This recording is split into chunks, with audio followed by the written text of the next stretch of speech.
Señor, te damos gracias por esta tarde, por este tiempo que nos permite, Señor, de estar aquí reunidos en tu nombre, Padre, para recibir de tu palabra, para conocer de lo que hoy tienes para con cada uno de nosotros, Señor. Disponemos nuestro corazón. Te pedimos que seas tú, Espíritu Santo, en este momento, quitando toda aquella estructura, toda aquella pesadez que quizás hemos traído en el día de hoy, por el transcurrir de esta semana, de nuestro trabajo, eso que nos pesa, Señor. Hoy venimos delante de ti, Señor, a descansar, a tomar de ti, de esa agua vida, que nos vivifique, Señor, no solamente en nuestro entendimiento, sino en nuestro corazón, donde allí es donde se realiza la verdadera transformación, Señor. Te pido que seas tú, Espíritu Santo, no yo, en el nombre de Cristo Jesús. Amén y amén. Hoy vamos a leer la palabra del hijo pródigo. Yo creo que muchos, es una parábola bastante conocida por todos nosotros. ¿Okay? La parábola se encuentra en el libro de Lucas, ¿okay? A partir del capítulo número 15 hasta el 32. Y leemos la palabra. También ese es el 11, ¿okay? También dijo un hombre que tenía 2 hijos. Y el menor de ellos dijo a su padre: Padre, dame la parte de los bienes que me corresponde. Y le repartió los bienes.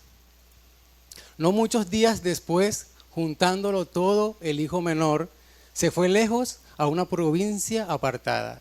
Y ahí desperdició sus bienes viviendo perdidamente. Y cuando todo lo hubo malgastado, vino una gran hambre en aquella provincia y comenzó a faltarle. Y fue y se arrimó a uno de los ciudadanos de aquella tierra, el cual le envió a su hacienda para que apacentase los cerdos. Y deseaba llenar su vientre de las algarrobas que comían los cerdos, pero nadie le daba. Y volviéndose en sí, dijo: ¿Cuántos jornaleros en casa de mi padre tienen abundancia de pan? Y yo aquí perezco de hambre. Me levantaré e iré a mi padre y le diré: Padre, he pecado contra el cielo y contra ti. Yo ya no soy digno de ser llamado tu hijo. Hazme como a uno de tus jornaleros.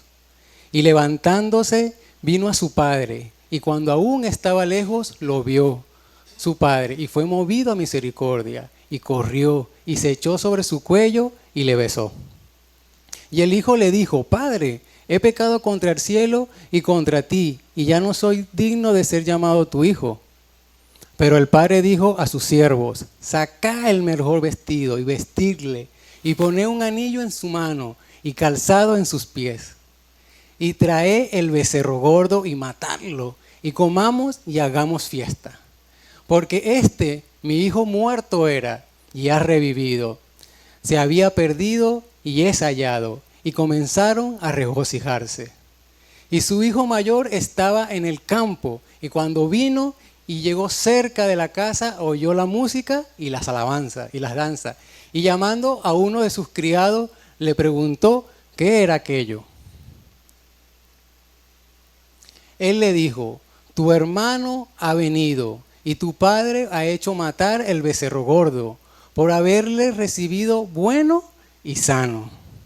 Entonces se enojó y no quería entrar. Salió por tanto su padre y le rogaba que entrase. Mas él respondiendo dijo al padre: He aquí, tantos años te sirvo, no habiéndote desobedecido jamás, y nunca me has dado ni un cabrito para gozarme con mis amigos.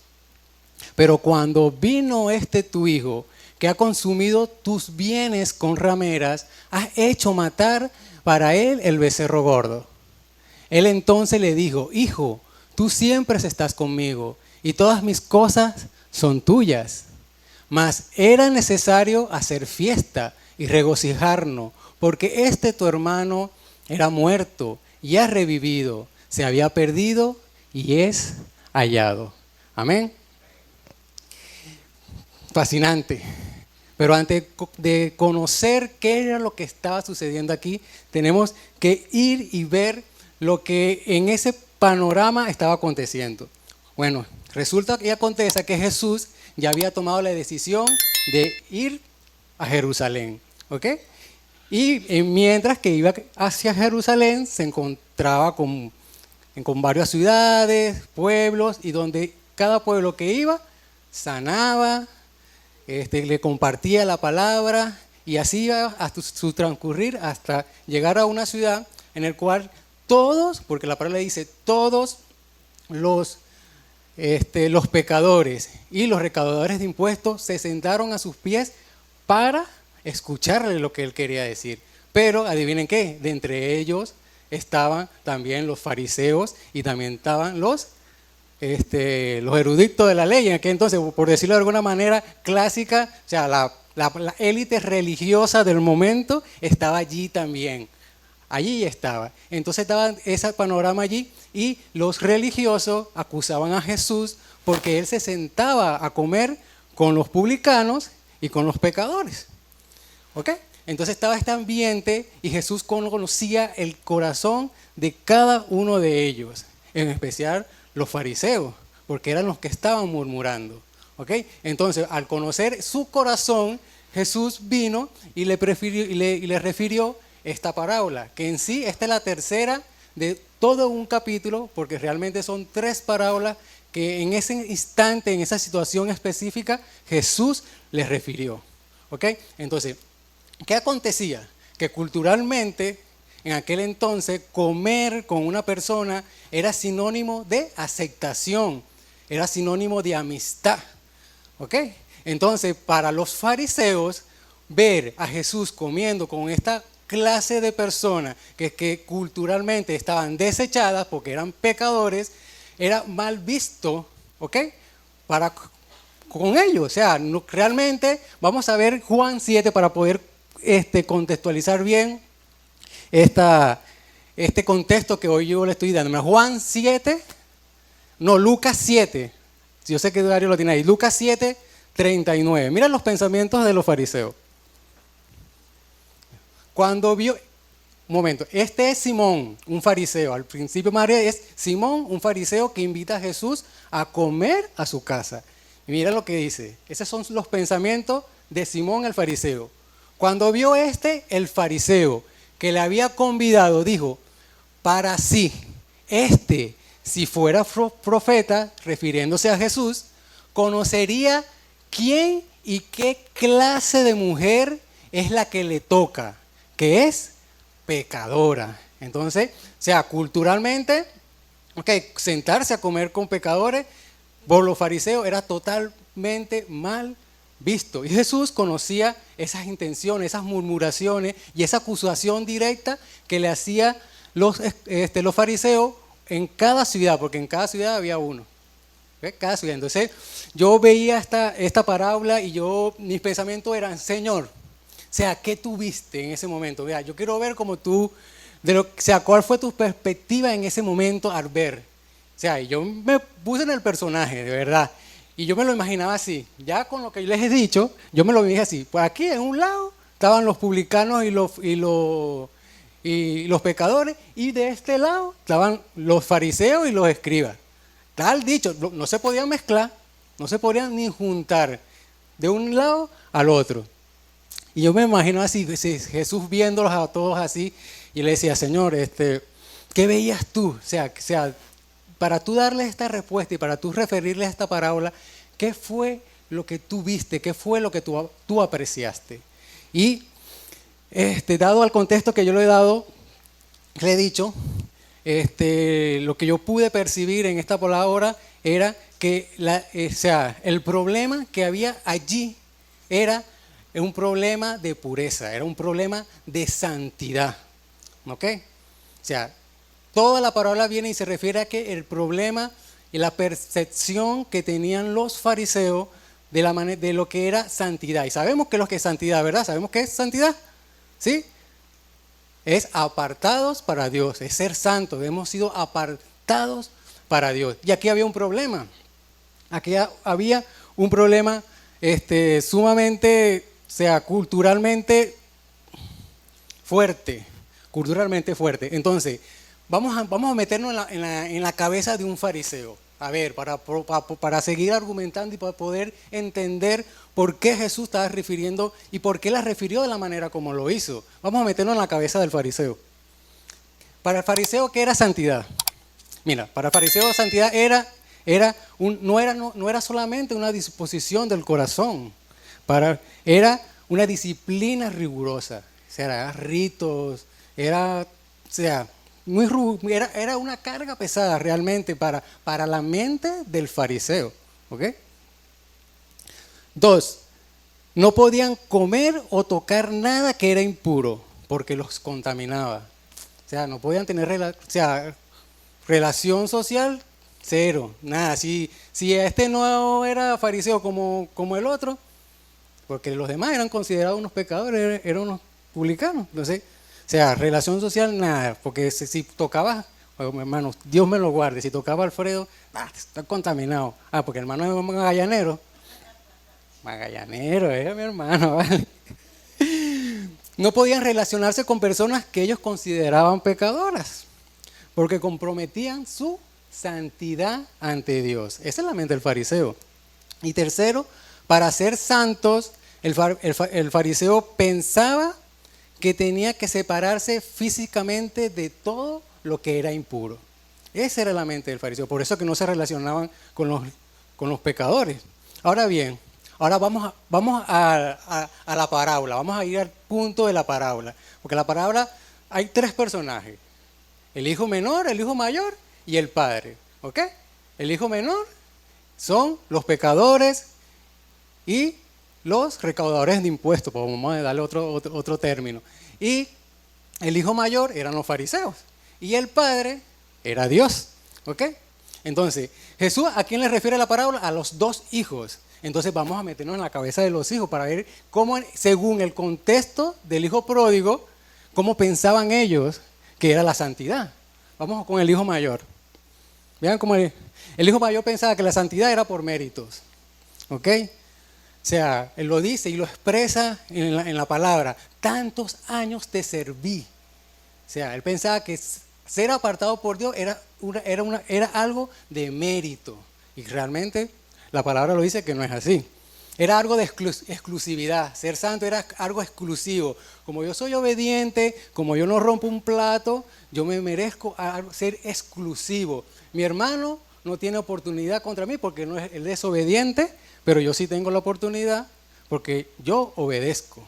¿Okay? Esa era la mente del hermano mayor. Y tercero, era que estaba lleno de reglas rigurosas. Yo he cumplido todo. Lo dice en su palabra, ahí en la parábola que estamos leyendo. Yo he cumplido todo, yo he hecho todo, he sido obediente. ¿Y qué fue lo que dijo después? Que ni siquiera me has dado ni un cabrito para gozármelo con mis amigos. Entonces él basaba su santidad, su separación, ser apartado con Dios, con reglas, con cosas estrictas. ¿Ok? Ese fue el hermano mayor. Vámonos ahora con el hermano menor. El hermano menor es... nada, bueno. Hay que conocer al Padre. Después hablamos de eso. Mira lo que decía el hermano menor. 2 cositas nada más. O sea, para el hermano menor la santidad era una limitante. Él quería su herencia. Él sabía que todo hombre, que aquí somos todos padres, todo hombre tiene principios en su casa, y más si somos cristianos. Son los principios de hogar, nosotros los establecemos en el hogar. Entonces, el hijo menor, los principios del padre en aquel momento para él era totalmente una limitante. ¿Para qué? Para sentirse libre. Eso es lo que yo veo ahí en la parábola. Era una limitante para su libertad, según él. Y 2, era algo inalcanzable. Inalcanzable. Mira lo que dice él en uno de los versículos. Ya no soy digno de ser llamado tu hijo. Hazme como uno de tus jornaleros. O sea, que él pensaba que no, ya la fregué y listo, ya estoy destituido de su casa. ¿Okay? Entonces, esta era la manera de pensar de estos 2 hermanos, donde el Señor iba a transformar su corazón. Y yo, wow, Señor, y Y yo me metía en el personaje de Jesús, porque era Jesús quien estaba hablando. Señor Jesús, o sea, ¿cómo tú veías? ¿Qué es lo que tú estabas, o sea, en ese momento, qué respuesta le ibas a dar? Vamos a ver lo que es Lucas 15 del 20 al 24. Vamos a leerlo. Lucas 15 del 20. Esta es la respuesta de Jesús, ¿ok? Para con los hijos, ¿ok? Vamos a ver la respuesta.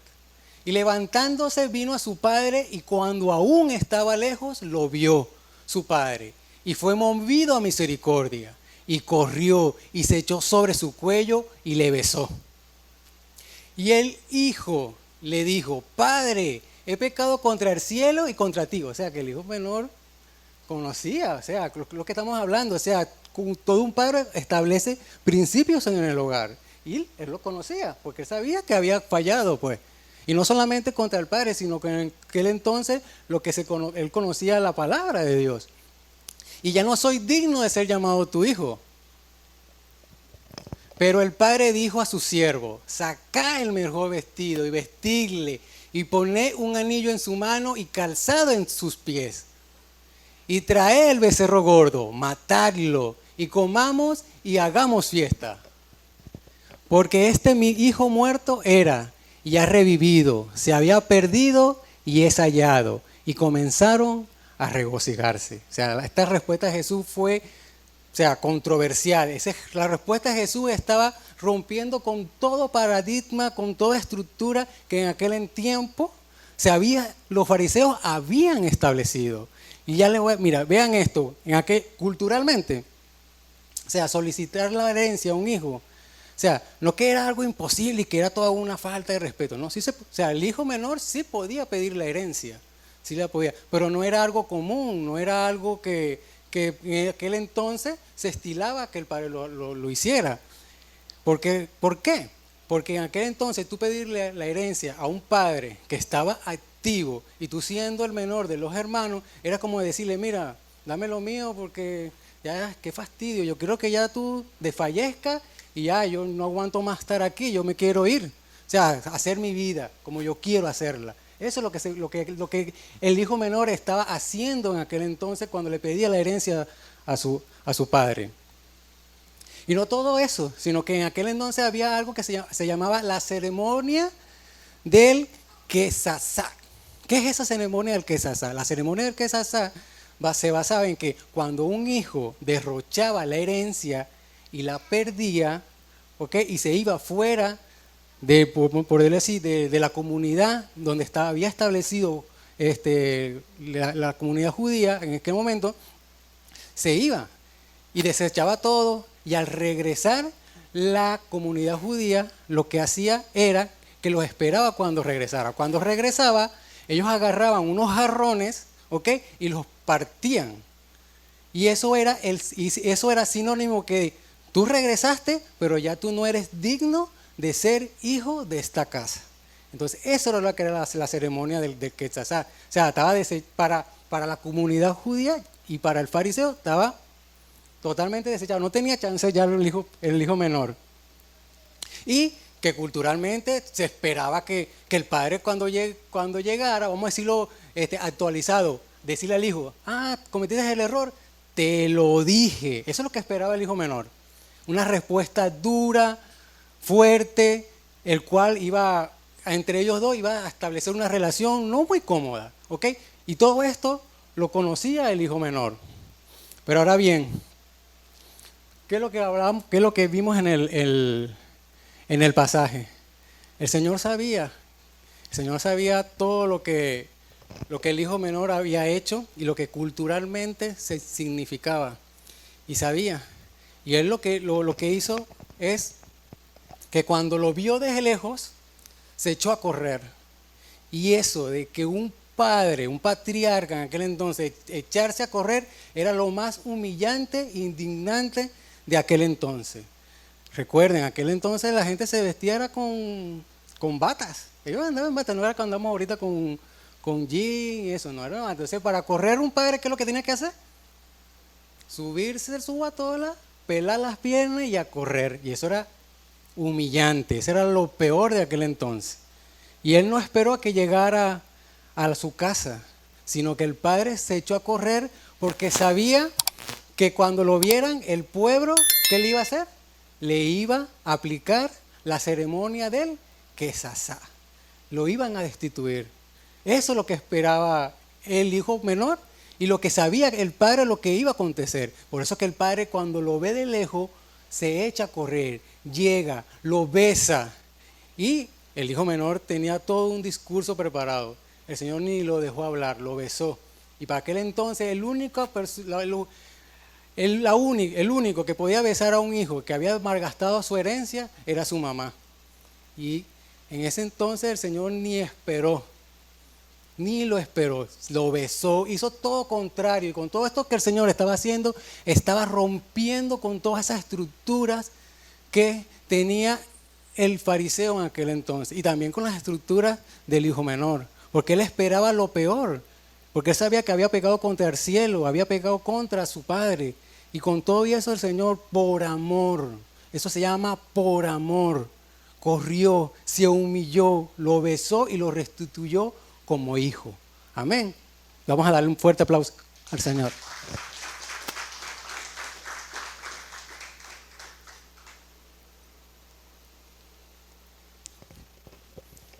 ¿Y qué estaba haciendo Jesús? ¿No le suena lo que estaba haciendo? ¿No le suena algo así? Lo que dice Juan 3:16, de tal manera amó Dios al mundo. Eso, se humilló. Jesús ya estaba dando como que el preámbulo de lo que él iba a hacer con esta palabra que él se estaba refiriendo. Él se humilló, se despojó de su divinidad para poder hoy nosotros podernos reconciliar con aquellos que todavía no se han reconciliado. Tenemos ese acceso libre, tenemos ese acceso que por gracia lo hemos recibido, no es por mérito como pensaba el fariseo, no es por exclusividad, no es por cuánto obedecemos, no es por cuánto hacemos, sino simplemente es por amor, es por gracia. Y eso es lo que hizo Jesús por cada uno de nosotros, es lo que hoy podemos reflejar y es lo que Él, porque era Él el que estaba compartiendo este mensaje a las personas en aquel entonces. Era Él, ya se estaba visualizando lo que iba qué es lo que iba a romper para que nosotros pudiéramos tener esa cercanía con el Padre. Y hoy quiero dejarles 3 cosas importantes que quiero que se lleven en su corazón, de lo que hoy el Señor nos ha venido a hablar, nos ha venido a compartir. ¿Okay? La primera, la santidad no se gana separándose de los pecadores para parecer dignos y santos, sino que se recibe al rendirse ante la gracia y el amor del Padre. Lo voy a repetir. La santidad no se gana separándose de los pecadores para parecer dignos y santos, sino que se recibe al rendirse ante la gracia y el amor del Padre. 2. Dios no solo te recibe de vuelta, sino que te devuelve la dignidad que creíste que habías perdido. No regresas a casa a ser un esclavo, regresas a vivir de su gracia y de su amor. Amén. Y último, la gracia no es una licencia para pecar. La gracia es entender que la libertad nace del verdadero amor. Es entender que por el amor de uno hoy somos libres. Es entender que no se trata de qué tan buenos somos o podamos ser, sino de amar como el Padre nos amó. Debemos reflejar el amor de Dios. Póngase sobre sus pies y vamos a orar. Padre, te doy gracias, Señor, por esa palabra que hoy has traído, Señor, al corazón de cada uno de nosotros. Una palabra que renueva, una palabra que refresca, Señor, ese mensaje de salvación, Señor, eso que hizo Jesús en la cruz, para que hoy, Padre, podamos estar aquí, Señor, delante de tu presencia, Señor, renovándonos constantemente, porque tu palabra es esa, Señor. Tu palabra es útil para redarguir, para instruir. Señor, gracias te damos, Padre, por Jesús, porque gracias a su muerte hoy tenemos esa cercanía, Señor, contigo. Gracias a su amor, Señor. Gracias a que no escatimó su forma de Dios como a cosa que aferrarse, sino que vino a la tierra, Señor, a morir por cada uno de nosotros. Y hoy, Señor, estamos aquí, Señor, reunidos en tu nombre, porque hemos creído en ti, Señor. Te hemos aceptado como nuestro único y suficiente Salvador. Y es lo más preciado, Señor, que como hijos podemos ver y percibir tu gracia, tu amor que nos sostiene. Como lo dice tu palabra, el perfecto amor echa fuera todo temor. Tu palabra nos dice también, Señor, que tu amor cubre multitud de pecados. Gracias, Señor. Gracias por ese amor inmerecido. Y te pedimos, Señor, que nos ayudes a poder dar por gracia lo que por gracia hemos recibido.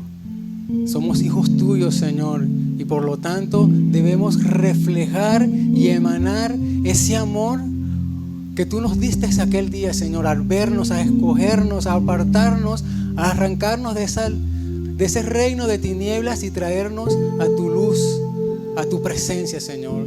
Te doy las gracias, Señor, por ese inmenso e inmerecido amor.